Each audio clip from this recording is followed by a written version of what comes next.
You have probably wondered, why can I not do anything without collapsing? No sooner do you go to walk up a stair, go for a walk, get out of bed, your body starts to pack in.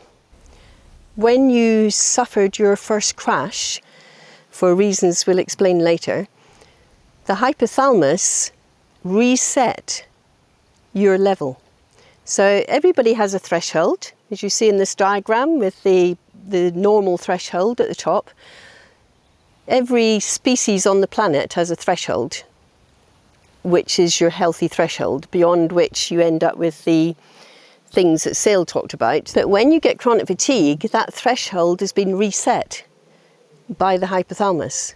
You're now set at this level because you're recovering from a very powerful operation or virus or cumulative overload. Your survival brain is going to say, you know what happened last time, to stop you in your tracks and make sure you don't do it. You try to get downstairs, you really struggle, and you've simply gone over that low threshold. This is like a car crash. This is a really horrible thing. So I'm going to stop you doing it again. When you've been bedridden with a condition, you can't do anything for a few days. And then over a few days, you gradually build up. But because this is so massively powerful, it didn't happen like that this time. Compound with that is this bloomin' brain, which is absolutely brilliant, has learnt that everything around you is scary.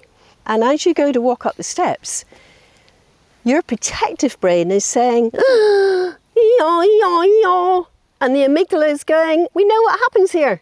That actually, it stops you. But clearly, after a period when you have had enough rest from the initial illness and crash, you need to be reconditioned to be able to walk up steps. So I'm going to teach you how to stop the triggers. Start to notice your triggers.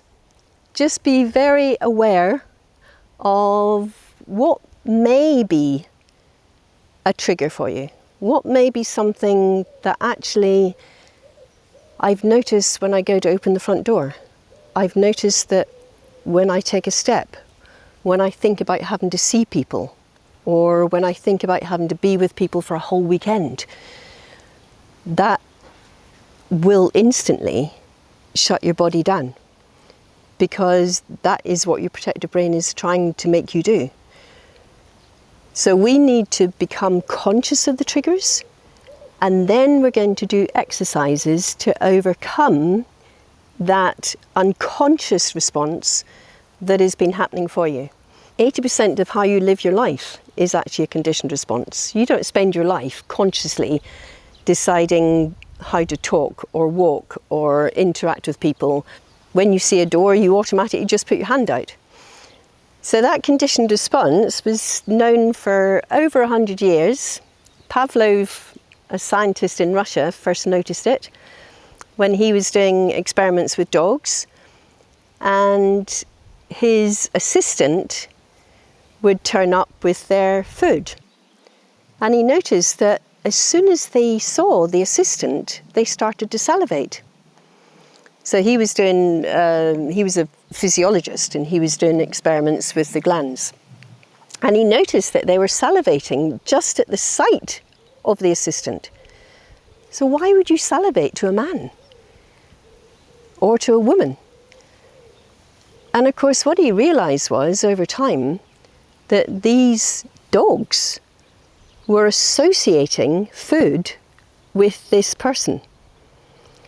So in the dog's brain, what should normally be hardwired for salivating is food. So that's very simple. Food makes you salivate. So that thing in the world is designed to change your body, physically change your glands and make you salivate. But then if you attach something to that to give it meaning, then you start salivating to that other thing.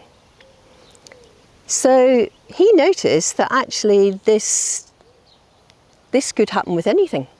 We could actually make anything mean food. So he started ringing bells to food. And over time, they rang the bell every time the dog got food.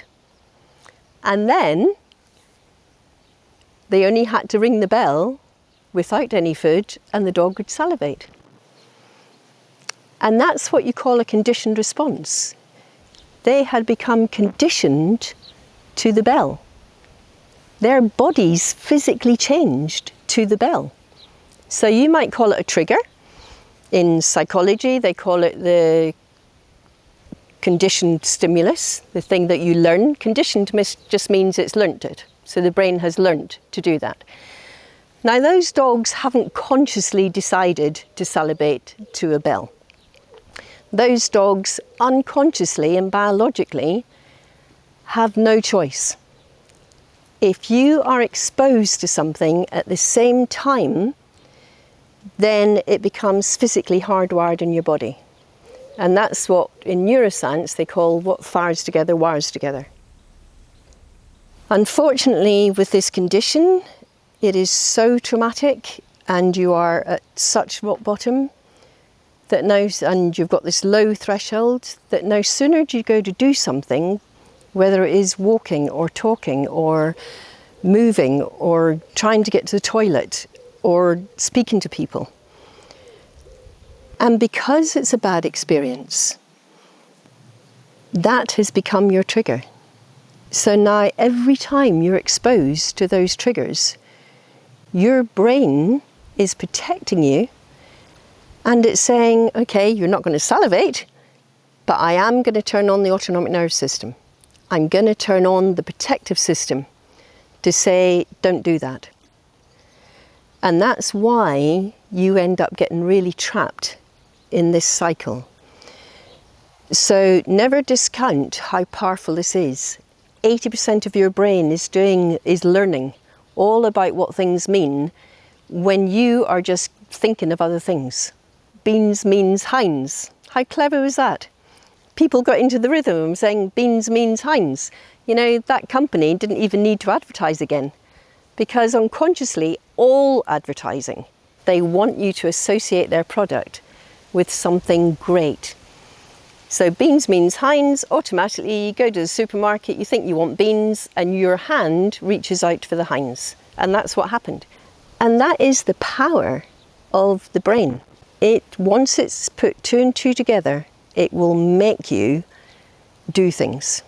It will trigger fear, it will trigger salivation, it will trigger all your lovely oxytocins that make you feel so loved up.